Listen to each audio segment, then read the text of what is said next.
The Galactic Council's war chamber fell silent as the human delegation activated their presentation device. Admiral Kethvar of the Zephyrian fleet leaned forward in his crystalline chair, mandibles clicking with anticipation. For 3 standard cycles, the humans had promised to reveal their ultimate weapon, something that would end the brutal conflict that had consumed 17 star systems. "Esteemed members of the Council," began Dr. Elena Vasquez, the human ambassador, her voice steady despite the weight of 1,000 worlds upon her shoulders. "What we're about to show you has never been witnessed by any species outside Earth." The holographic display shimmered to life, revealing Earth as it appeared centuries ago. But this wasn't a historical archive. The planet was scarred, continents blackened, oceans boiling with toxic storms. Cities lay in ruins, and the familiar blue marble was instead a dying gray sphere. Admiral Kethvar's 4 eyes narrowed. "We are familiar with your species' history of self-destruction, humans. Your nuclear wars, your environmental collapse. This is why the Council questions your fitness for—" "This isn't our past," Dr. Vasquez interrupted softly. "This is our future. Or rather, it was." The display shifted, showing a date stamp that made every alien in the chamber recoil. The year was 2847, 200 years from their current time. Dr. Marcus Chen, the human temporal physicist, stepped forward. His weathered face bore the marks of someone who had witnessed horrors beyond imagination. "We call them Warcuts, temporal scars left by devastating conflicts. Every species believes they're the first to discover time manipulation. Every species believes they can use it to win wars. The hologram showed Earth in its death throes, but then something unprecedented occurred. The devastation began to reverse, like watching destruction flow backward. Rubble assembled into buildings, poisoned seas cleared, the dead returned to life." "Impossible," breathed Admiral Zextal of the Hive Mind Collective, her antennae quivering. "Temporal mechanics forbid such large-scale reversals. The energy requirements alone would require the combined willpower of 8 billion humans," Dr. Chen finished. "And the sacrifice of our entire technological civilization." The display showed the truth.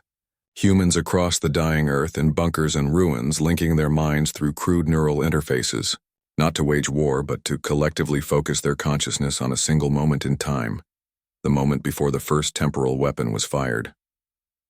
Dr. Vasquez's voice cracked slightly. "We didn't invent time travel to conquer. We invented it to undo. Every human alive gave up their future to rewind our world's Warcuts. We lost our cities, our technology, our progress, everything, to return to a time when we could choose differently." The chamber erupted in shocked murmurs. The Trilaxian defense minister's tentacles writhed in distress. The Mechanic Collective's representative began rapid calculations that overheated his processors. Admiral Kethvar stood, his towering frame casting shadows across the assembly. "You expect us to believe that your entire species chose collective temporal suicide? That 8 billion beings sacrificed their advanced civilization to what, start over?" "To give everyone a second chance," Dr. Vasquez replied. "Not just humanity, everyone." The hologram shifted again, revealing the present moment from Earth's perspective. The planet was green and blue once more, but the cities were different. Smaller, more organic, integrated with nature. Technology existed, but it was carefully restrained, deliberately limited. Dr. Chen manipulated the display, showing statistical projections. Every species that develops temporal warfare creates Warcuts. The hegemony did it 4 centuries ago. We have records of their original timeline where they destroyed themselves completely. The Void Hunters did it too, and the Crystal Dynasties. Each time, civilizations use time travel to try to win wars, and each time they create paradoxes that consume entire star systems. "But we're different," Dr. Vasquez continued. "We learned that time travel isn't a weapon.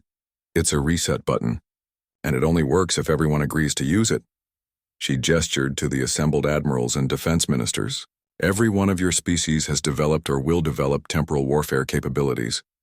The Warcuts are inevitable, but we're offering you something unprecedented. The knowledge of how to rewind them and the promise that when the time comes, humanity will help." The silence stretched for long moments. Admiral Kethvar's military implants ran combat calculations, seeking some hidden trap, some tactical advantage the humans might gain. But there was none. The offer was genuine, backed by the most powerful demonstration of restraint any species had ever witnessed.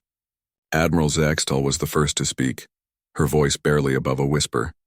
Your entire species chose to become less advanced, to save others they had never met. We chose to become wiser, Dr. Vasquez corrected. Advancement without wisdom is just sophisticated self-destruction. One by one, the assembled military leaders began to understand. The humans hadn't developed a superweapon. They had developed something far more dangerous to warmongers: collective conscience. They had proven that sentient beings could choose cooperation over conquest, sacrifice over supremacy. Admiral Kethvar slowly removed his ceremonial battle gauntlets, letting them clatter to the chamber floor. The sound echoed through the silence like thunder. If a species can sacrifice their entire civilization to save their enemies, he said, his voice thick with emotion, then what are we fighting for? Admiral Zetextal followed suit, her bioweapon implants powering down with soft chimes. One by one, across the chamber, weapons were deactivated, ceremonial arms were laid aside, and defense ministers began calling their fleets to stand down. Dr. Vasquez smiled sadly. The Warcuts taught us something important. The universe doesn't need conquerors. It needs gardeners, species who will tend to time itself, who will help others rewind their mistakes when the scars become too deep. As the greatest military minds in the galaxy began drafting peace accords instead of battle plans, Earth's delegation quietly prepared to return home. They had work to do, a careful watch to keep over the timeline, ensuring that when the next species discovered temporal warfare, there would be someone there to help them choose a different path. The humans had won the ultimate victory. They had made war itself obsolete, not through superior firepower, but through superior compassion. In a universe of Warcuts, they had become the healers of time itself.